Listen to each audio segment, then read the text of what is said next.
So the talk today will be mostly about some work that I've done with collaborators over the last few years on Steklove eigenproblems, and in particular on the use of boundary integral strategies. So the work that I'll be presenting today, some of it is joined with Eldar Ahmed Galiev, Oscar Bruno, Nurzak Tajambetov, and Habib Amari and Sima Mary. So the first three colleagues are respectively or were respectively at Caltech. Norbek is now at Stanford, and Habib and Thiem are at the ETH Zurich. So the talk is about a problem which may be very familiar to many colleagues in Lisbon because there is native expertise there in PDEs and particularly harmonic analysis. So the talk that the major part of my talk will be about the Steklov eigenvalue problem for the Laplacian, in which for a bounded domain that's denoted omega with Lipschitz boundary, we are looking for eigenfunctions u sub j and eigenvalues lambda sub j, such that the u sub j's are harmonic in the domain, and on the boundary, the normal derivative or the normal trace of the eigenfunction is the spectral parameter lambda j times the Dirichlet trace of the spectral of the eigenfunction. Related to this problem is the so-called sloshing eigenvalue problem, where again you seek a harmonic eigenfunction, which is du dn equals lambda u on some parts of the domain boundary, and zero Neumann boundary data on the rest of the domain boundary. So gamma S union gamma J gives you all of gamma. Now, these problems are not new. These are very classical problems. And my plan for this talk is to explain to you how I came to these problems and how we decided to discretize them. So if the time permits, I will also talk about recent work on Steklov problems for the Helmholtz operator. But I would like to emphasize again and again that this is not a new problem in itself, and there are many different approaches for solving the Steklov eigenproblems. So how I got interested in these problems dates back to a rather silly announcement in 2012. So every year the Ig Nobel Prizes are announced around the same time as the Nobel Prizes. And in 2012, the Literature Prize was won by the US government's General Accountability Office. The Physics Prize was won by Keller, Goldstein, Warren, and Ball for the dynamics of a human ponytail. And the Fluids Prize was won for understanding what happens when a person walks with a cup of coffee. So this latter prize really caught my attention. I thought it was very nice work. And there are lots and lots of very interesting open problems. Even though this is a very simple question to state in some ways, it's very interesting to study nonetheless. So the problem that was studied in the Ig Nobel Prize winning paper was, where are the high spots in your coffee surface when you're walking with a coffee cup? So, for example, if you had a coffee cup like this one and you shake it a little bit, then the coffee sloshes, and the highest point of the surface is on the boundary of the cup. And so you can imagine that the fluid will slosh over the cup. Whereas if you have a cognac glass, like a snifter, then the angle at which this curve meets the top of the glass, this is not an acute angle, and the high spot for the coffee or the brandy is a little bit inside the edge of the of the brandy snifter. And so that's why when you walk with your brandy, um, it tends not to slosh over. So, motivated by this very interesting article, I started to think about methods to compute the sloshing and Steklov modes. And at the same time, I was made aware of some questions around the spectral geometry of the Steklov problems. So, what does a spectrum tell you about the domain? What can you say about the nodal sets of the eigenfunctions? What can you say about the structure of the eigenfunctions? What can you say about the asymptotics of the eigenvalues? All right. So the the original question, perhaps about this eigenvalue problem, was introduced in 1902, I think, in a paper by Steklov. Maybe earlier, but this is the paper that I'm aware of. And he arrived at this question by studying the motion of fluids inside a confined container and trying to solve for the velocity potential. So, for example, for my coffee cup, the velocity potential of the coffee, denoted phi, is harmonic inside the mug, and the acceleration on the free surface is proportional to the normal derivative of the velocity potential on that surface. So if you separate variables, you're led to the Steklove eigenproblem. So more mathematically, if we again denote by omega a domain in R2, which is bounded with Lipschitz boundary, and we enumerate our eigenfunctions and eigenvalues by J, the Steklov eigenproblem is to locate uj and lambda j such that uj is harmonic inside the domain and the normal trace is proportional through lambda j with the Dirichlet trace. We recall that if you located the unique harmonic extension of a given h1/2 trace into the domain, you can define the Dirichlet Neumann operator, d minus, as the Neumann trace of this unique harmonic extension map. So the spectrum of D minus is precisely the Steklov spectrum when the domain is Lipschitz. So there's a very nice correspondence between the eigenvalues of the Dirichlet Neumann map and the Steklov um, eigenproblems, which become important when you're thinking about applications in, say, plasmonics. So once we make this identification with the Dirichlet Neumann map, we know that the Dirichlet Neumann map is self-adjoint. It's a pseudo-differential operator of order 1. Analogous to the Dirichlet eigenvalues, the spectrum is discrete. It's countable. There are no finite accumulation points. The first eigenvalue is 0. And you have a Wild law for simply connected domains. This is now in terms of the perimeter, not the area.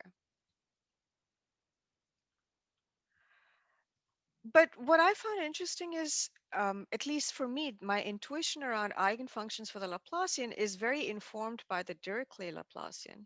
So up here on the unit disk, I have the first, second, third, fourth, and 10th eigenfunctions of the Laplacian, but with Dirichlet boundary conditions. So these are the pictures we are used to seeing. On the bottom, I've enumerated the same numbered eigenfunctions. So this is the first, second, third, fourth, and 10th Steklov eigenfunctions. And you can see that these do not look like the ones on top. Well, clearly, the Dirichlet eigenfunctions and Steklov eigenfunctions are not the same. But there is some very interesting stuff happening here. You can see that the eigenfunctions of the Steklov problem, at least on the disk, they appear to concentrate towards the boundary as you go up in the spectrum. And you can make this precise. The exact Steklov eigenfunctions are given by r to the j e to the ij theta on the disk, where r is the radial parameter and theta is the angular parameter. So as you go towards the center of the disk, these eigenfunctions decay as r to the j. So this brings you to the question that if you were to discretize the Steklov problem and you were to use a volumetric discretization, in order to get high into the spectrum, one must, I apologize, that's my dog, one must somehow seek to discretize quite well near the boundary. But there's not very much of interest happening away from the boundary. So one will use a lot of mesh points unless one adapts in the center, which are not really required. So that was one interesting observation. I had not really thought about this, but once you see it, it's obvious. Constructing the eigenvalues of the Dirichlet problem, well, we all know about the Wiles law. We all know that the eigenvalues of the Dirichlet problem are related to the zeros of the Bessel functions. And so in the crosses here, I enumerate the first few eigenvalues for the Dirichlet problem. The Steklov eigenvalue problems occur in pairs apart from the one at zero. So they occur at the integers if you're working on the unit disk. And they also have this very nice structure where the multiplicity tells you something about the domain, which is not the case for the disk. So there is some interest in trying to understand the asymptotics of the Steklov eigenproblem. One could also wonder about the Steklov boundary concentration phenomenon and whether it happens for all smooth domains. So here on the bottom, for example, I have the first few eigenfunctions on a kite-shaped domain. You can see that as you go up, indeed, there seems to be a boundary concentration phenomenon. Um, so when I started to compute the Steklov eigenfunctions, I first thought, okay, I can do the disk, I can do the kite. Let me see what happens. But there is a disturbing and interesting phenomenon, which is that after the first few eigenvalues, the eigenvalues of the kite and the disk of equal perimeter, they become indistinguishable. So as you go out into the spectrum, the eigenvalues of the disk and the kite, they start to coincide. And this is actually a theoretical result. So this is not a numerical artifact. Um, there is a result that goes back to Rosenblum and Melrose quite far back, and more recently due to Girouard and collaborators in 2013, that shows that for smooth domains, so for domains that have smooth boundary, which are connected, possibly multiply connected, the eigenvalues of the Steklov problem become very close to the eigenvalues of the Steklov problem on the union of disks of equal perimeter.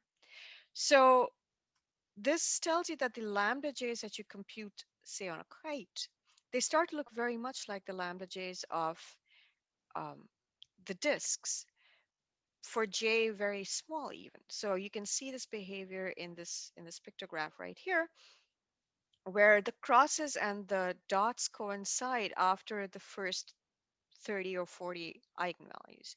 So if you were trying to study the spectrum of eigenfunctions going out into the spectrum, you might have to do this with a great deal of care, right? Because the loss of content of information is quite severe for smooth domains. So here's just to highlight again the fact that this is not a new problem. There's a list of previous approaches. Here are some references which include finite element approaches, spectral methods. Um, there's very nice work on the Steklov problem for the biharmonic operator by Pedro. There's a very nice theoretical paper by Misha Levitin, Parnowski, Polterovich, and David Scher. It's a sequence of papers on the asymptotics of the Steklov eigenvalues on polygons. But given the fact that we suspect boundary concentration of the Steklov eigenfunctions, as well as this very interesting behavior about how the Steklov spectra of domains might converge to those of the Steklov spectra of disks, this leads one to suggest we need high accuracy calculations of these things. This was my motivation for seeking boundary integral reformulations, because my thinking was that if I put all the computational resources on the boundary where the object of interest really is localized, then I might be able to get higher accuracy with the same computational effort. So, how would this work? So, we're going to write down now the general sloshing eigenproblem. So again, we're looking for harmonic functions u such that lambda times u on the Steklov part of the boundary is du dn on the Steklov part, and that the normal derivative vanishes on the Neumann part of the boundary. I'm going to use a single layer ansatz. So I'm going to decide to look for a density phi and assume the ansatz that the harmonic function I'm looking for is the convolution of this density against the fundamental solution of the elliptic operator. So in this case, for the Laplacian, the function g is just minus 1 over 2 pi times the log of the distance. Now, the single layer is harmonic by construction. The way we construct this, it will always satisfy this expression right here. So I don't need to do any work. In that spirit, it's like the method of particular solutions. Once you have this, you can focus your attention on just the boundary conditions by taking traces of the single layer ansatz. So we define the integral operators S and T. So S is what happens when you take the single layer ansatz and move the evaluation point to the boundary. And the double layer, or the adjoint of the double layer, depending on how you like to think of these things, is what happens when you take the normal derivative and you take the evaluation point to the boundary. So with these two operators in hand, um, we have the very familiar jump relations. So if you have the single layer ansatz, then the single layer does not jump, but the double layer does jump. And for a smooth domain, you pick up 1/2 times the identity.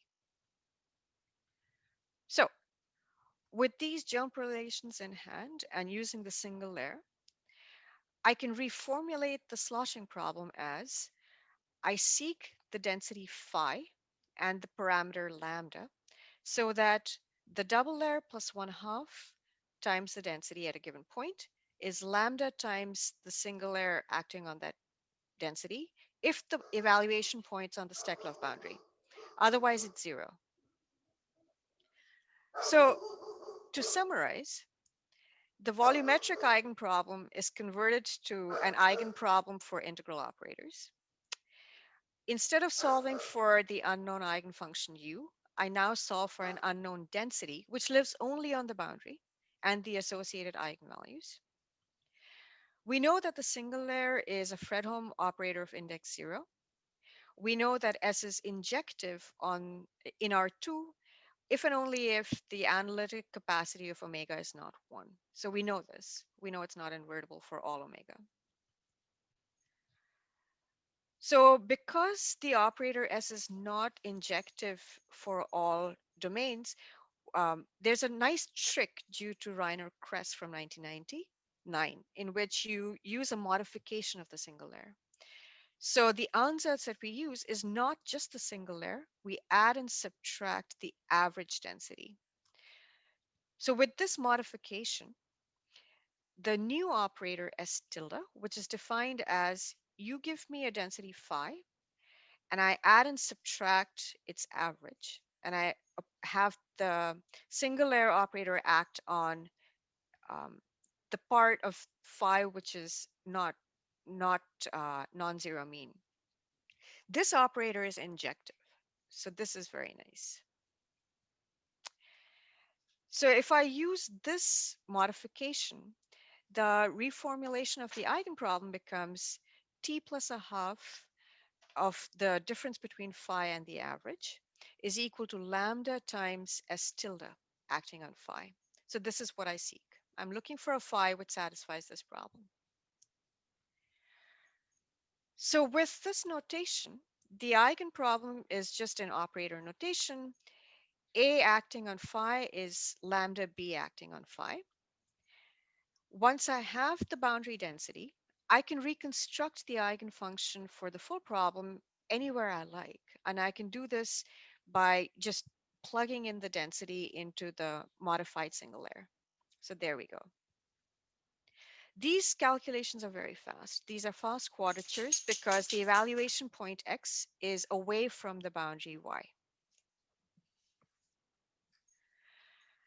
So with this idea in hand, On a smooth domain, if I were studying the pure Steklov problem, so there is no Neumann zero part, then my um, Steklov problem has a reformulation, which is just t plus 1 half I acting on phi minus phi bar is lambda times s tilde phi. And the computational strategy is what one might expect. So on a smooth domain in R2, simply connected, I can parameterize the boundary. I can parameterize it in terms of a parameter which lives between 0 and 2 pi, for example. I redefine my density in terms of this new parameterization, and I get a function of um, the parameter tau, and I call it psi. So the integral reformulation now becomes of the form find the lambda and psi so that the integral from 0 to 2 pi of some kernel times this unknown psi minus the average plus the jump is lambda times the integral from 0 to 2 pi times this kernel. Now, what's really nice about this is for the numerical analysts among us, we recognize that the minute you have an integral of a smooth and periodic function from 0 to 2 pi, the trapezoidal rule is going to work really well. So that is something we would like to use. Unfortunately, some of these kernels have logarithmic singularities, but there's these old tricks in which you add and subtract something clever, and so you get the well-known Kussmaul and Martinson quadrature rules. So the logarithmic singularity, you can deal with it very nicely by using a quadrature set of weights given explicitly.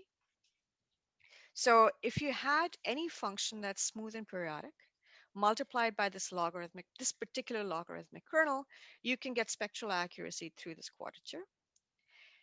You add and subtract something clever. Again, the details are not quite so crucial, but you add and subtract something so that you rewrite these L and K such that you have something that's regular plus possibly a logarithmic kernel of this form. The regular terms will integrate spectrally accurately with the trapezoidal rule. This term, you have a very nice quadrature. So altogether, you can prove that the error for the Steklov eigenvalues on smooth domains using this Nystrom method decreases spectrally with the number of quadrature points n. And to emphasize, the quadrature points here are uniformly spaced on the boundary. They're only on the boundary. So let's look at what happens, for example, on the disk. So say we're on the unit disk. We know exactly the true eigenvalues. The eigendensities form a trigonometric basis. So really the object that you're trying to compute are the sines and cosines. And you're using a quadrature rule that is exact for the first n trig polynomials provided you take enough quadrature points. So you can see that the relative error, for example, for the first 16 eigenvalues on a disk, if you take 32 quadrature points on the boundary, the relative error for the first 16 eigenvalues is already machine precision. It's 10 to the minus 15. So with 32 quadrature points, you do an amazing job. And here are the eigendensities. Again, just to verify that we are indeed picking up the signs. On a kite, so on a shape that's not a disk, you have a parametrization. Nonetheless, the functions that you're integrating can be decomposed, like I showed, into things that are regular, plus at most a logarithmic singularity, which you can calculate to very high precision using well-known quadratures. The eigendensities no longer look like the sines and cosines because now you have an extra parameter due to the parametrization of the boundary. Nonetheless, these are smooth and periodic functions. And once again, the boundary integral solver returns the first 16 eigenvalues of this kite-shaped domain. Um, by the time you have, I think, 64 points on the boundary, you have spectral accuracy that's down to machine precision. So the error in these eigenvalues decays extremely fast. So the idea is very simple. You use a boundary layer approach. These are very natural, they're very easy to compute. And this ideas and our code was used by Eller Ahmed Galiev, one of my collaborators, and Kao and Austin in 2015. They used our eigensolver to study a question in spectral geometry for the Steklov eigenproblems. So their question was, amongst domain with smooth boundaries, which domains maximize the pth Steklov eigenvalue? And what they observed was numerically that domains maximizing the pth Steklov eigenvalue have p-fold symmetry. The maximizers are unique, and they have multiplicity of eigenvalue, so double multiplicity for even p and triple multiplicity for odd p as long as p is bigger than 3. Excuse me. So these are the domain shapes that they get by maximizing the pth eigenvalue. Notice that in this question, they're interested in maximizing an eigenvalue. So they don't actually need to compute the eigenfunction. The boundary domain solver allows them to just compute densities on the boundary. The object of interest is the eigenvalue. However, once they have the eigenvalues that are maximizers and the domains that are maximizers, then they can very quickly compute the eigenfunctions. So these eigenfunctions are reconstructed by just computing the single layer ansatz using the given eigendensity. You can compute the single layer ansatz both inside the domain and outside the domain. So this is what they've done. You can see that there's nothing surprising happening here, right? You've used a single layer. It's going to be exactly harmonic away from the boundary. It's going to satisfy the boundary conditions because we've asked it to. So this is what it looks like for odd domains.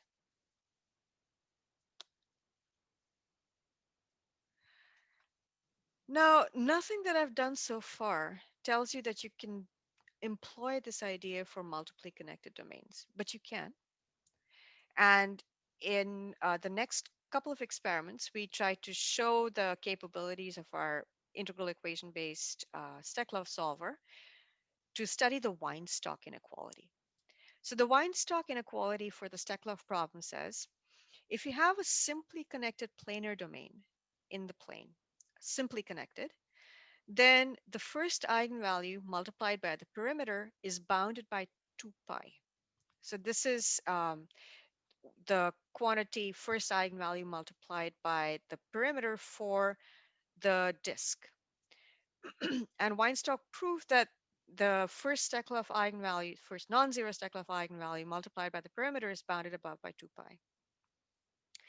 However, Weinstock's inequality fails when you don't have planar domains that are simply connected.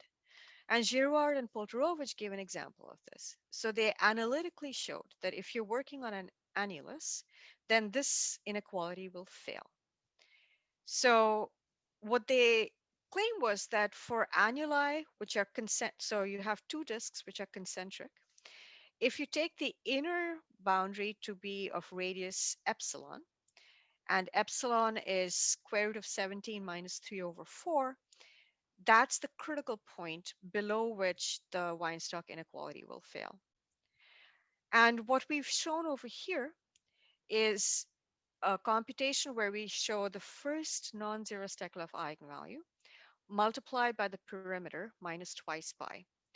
The Weinstock inequality fails right here in this region. The critical value is this point, which is epsilon equals 0.28 approximately.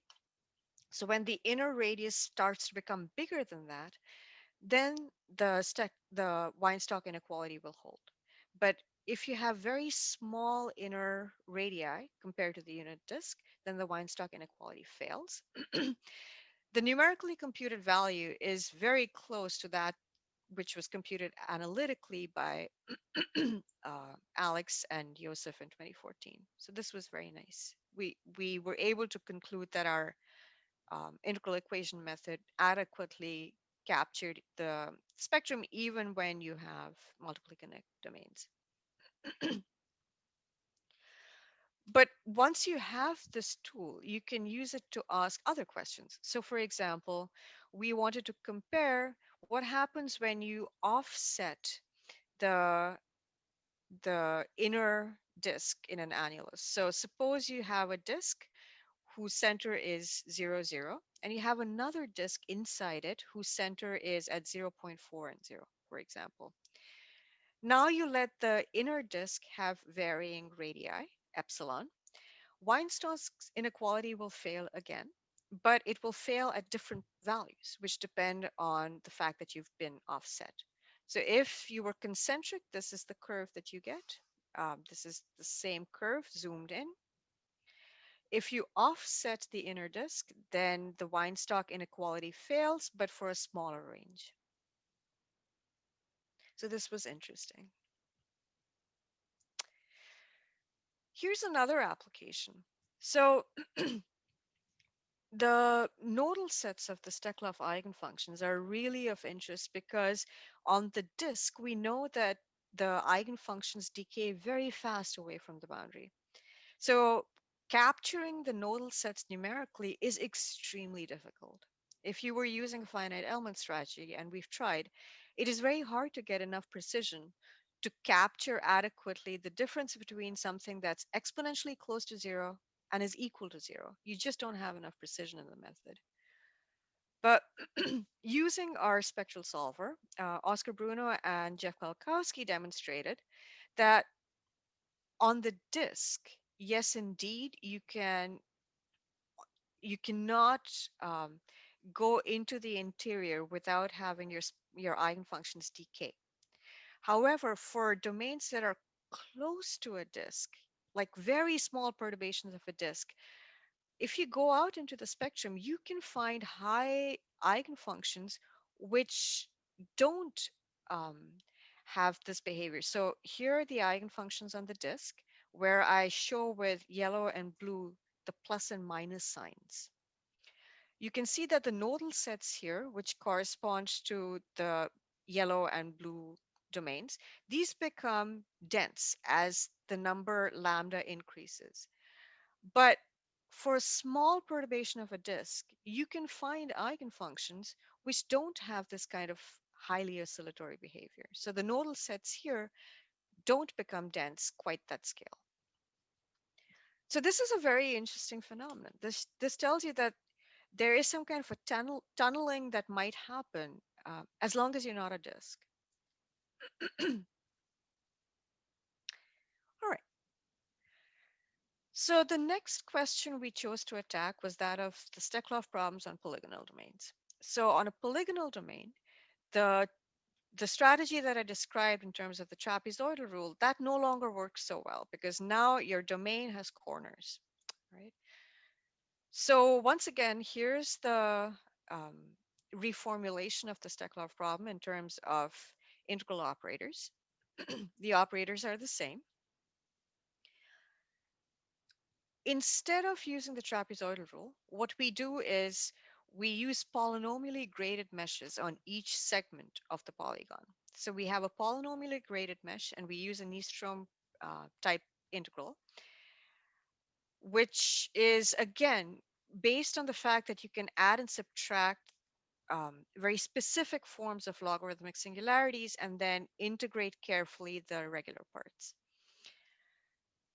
Now, you will not expect the same kind of spectral accuracy in the quadratures as you did for the smooth domains. This is natural. One can, however, do rather well with these graded meshes.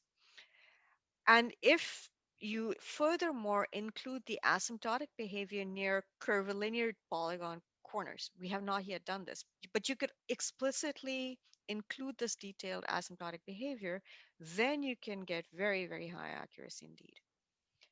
So just to highlight the point, The polynomially graded meshes are of the form through a parameterization of the piece of the Lipschitz domain, where you introduce a change of variables of degree p. So this is a polynomial of degree p. And as you change the p, you expect higher and higher accuracy depending on the singularities that you have at the corners of the polygon. So we can test this. So for the pure Steklov problem on a square, the true Steklov eigenvalues are available. So you can compare the relative errors on such domains. And if you use a polynomial grading of degree 2, then the error in the first 6 eigenvalues, it decays as the number of boundary quadrature points increases, but it does not decay very fast. It decays as you would expect, like at order 2. But if you use the p to be degree 7, so on each piece of the square, we have a polynomially graded mesh of degree 7, then indeed you get to a relative error of 10 to the minus 7 with approximately 1024 points. So this is rather nice. So here are some examples of the Steklov eigenfunctions that you can reconstruct using our solver once you have the eigendensities. And you can see that at least for the regular hexagon, you again start to have a boundary concentration phenomenon as you move up in the spectrum. Likewise with the triangles.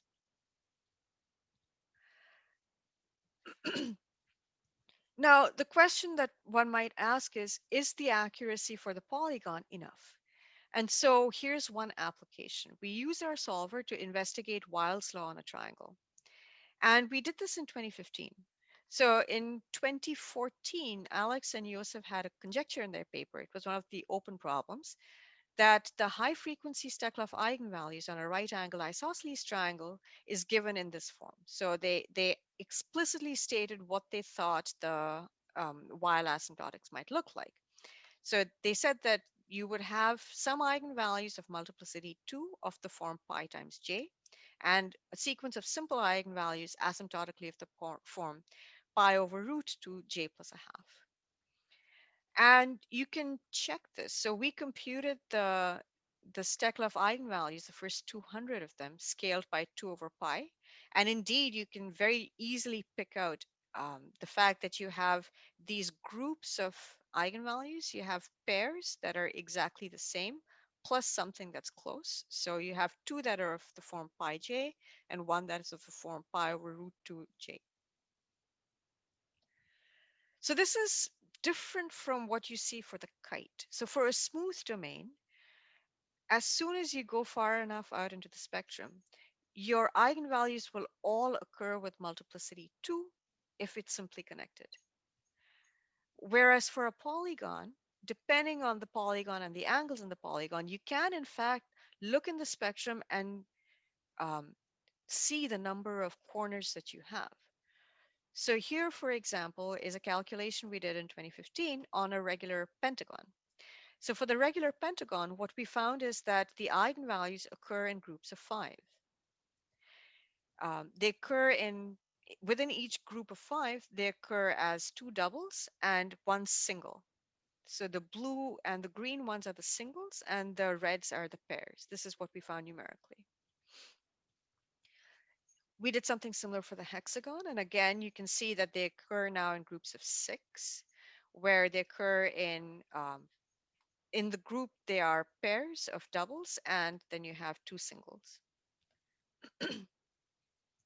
So more recently, in work by Misha Levitin, Parnowski, Poltrovich, and Scher, they expressed detailed asymptotics for the eigenvalues of polygons, and they identified analytically expressed what they call quasi-eigenmodes sigma m, so that the difference between the true eigenvalues and these quasi-eigenmodes goes like big O of m to the minus epsilon. I'm missing a big O here. And using our solver, our integral equation solver, we're able to actually check their asymptotics. So their asymptotics would have on an equilateral triangle of sides 1 the fact that the eigenvalues occur in pairs and that the quasi-modes are of the form 2m minus 1 over 3 pi. So this is the actual eigenvalues of the Steklov problem. What I've plotted here is the deviation from this asymptotic behavior. And you can see that the first few eigenvalues, of course, they do not conform to this value. You don't expect them to. This is an asymptotic quantity. But if you go far enough out into the spectrum, say after the first 30 or so, most of the eigenvalues indeed decay um, away from this value. So this is a very good approximation to the true Steklov eigenvalues. In fact, this is a very, very good approximation for some of them. So the difference between the computed eigenvalue and this quantity is machine epsilon if you go high enough into the spectrum for some of them. This gives us hope that we might be able to get the next term in the asymptotic series. Here's a similar calculation for the isosceles triangle where, again, there's pairs that go like pi m and a single which goes like pi over root 2m. You can very clearly see this behavior in the computed Steklov eigenvalues. You can see the deviation from this prediction. You can use this now to get the next term in the asymptotic sequence, which is work that's ongoing. All right. So with my eye on the time, I think I will probably not get to the Steklov-Helmholtz problem, but I did want to show you the Stacklove Neumann question. So for the Stacklove Neumann problems, where you have Neumann data, say, on the blue um, parts of the boundary and Steklov on the red ones, we know that if you had the Stacklove Neumann eigenfunctions, then there is a certain smoothness that you can expect. And this is due to Komarenko. The smoothness depends on the angle of the corners between the blue and the red domain. So we can see that this is going to be more challenging than what we had in the previous case, because now there will be additional singularities to expect, not just from the geometric singularity, but from the fact that you have a Neumann piece meeting a Steklov piece. So you expect that these corners are going to give you problems, which they do. So the boundary integral formulation is just as I'd written before, except you have a zero. So the double layer plus the jump is zero for points that are on the Neumann boundary. So once again, you have a generalized eigenvalue problem at the discrete level. You can reconstruct the eigenfunction in the interior wherever you want. We're going to use a graded mesh because you cannot expect high accuracy with the trapezoidal rule. The matrices that you get, they will have a block structure as expected.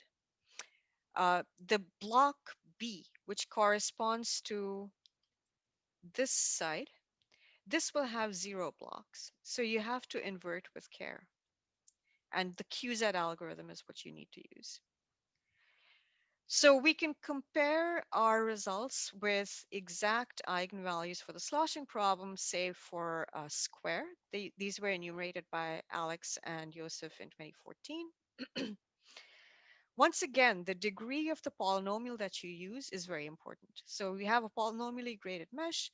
The higher you take the degree of the polynomial, the better the accuracy. So for degree 6, you achieve good accuracy. For degree 7 as well, you achieve good accuracy. These are the relative errors of the first 4 eigenvalues. You can see that the errors are not dramatically going down to 10 to the minus 15. That would be fantastic, but that's not what we get. Instead, we are confident that we get 4 digits of accuracy with 1,000 grid points. Just to compare and just to give a sense of how singular these eigenfunctions can get, here are the reconstructions of the first few pure Steklov eigenfunctions on a disk and the first few Steklov Neumann eigenfunctions on a disk, where I've put 0 Neumann data on the bottom half of the disk. So the bottom is 0 and the top is Steklov. So you can see that as you come in towards the angles 0 and pi, you do have a concentration that's quite severe. So these eigenfunctions are getting quite singular at these corners. But with a graded mesh, you're able to get good accuracy on the disk for the first, say, 6 eigenvalues. So here's with 16 points, you get 2 digits or 3 digits. With 128 points, we get um, a fair number of the digits. So we are quite happy with this. I'm going to show you one last application of this, and then maybe I will take questions. So the Stacklove Neumann problem became of interest for an application that arose initially in wireless communications. So this was a very strange application. It was motivated initially by a variant of this problem, but we decided to look at the following question. Suppose you found the Green's function for a domain corresponding to the so-called sloshing problem. So we're looking for a Green's function G.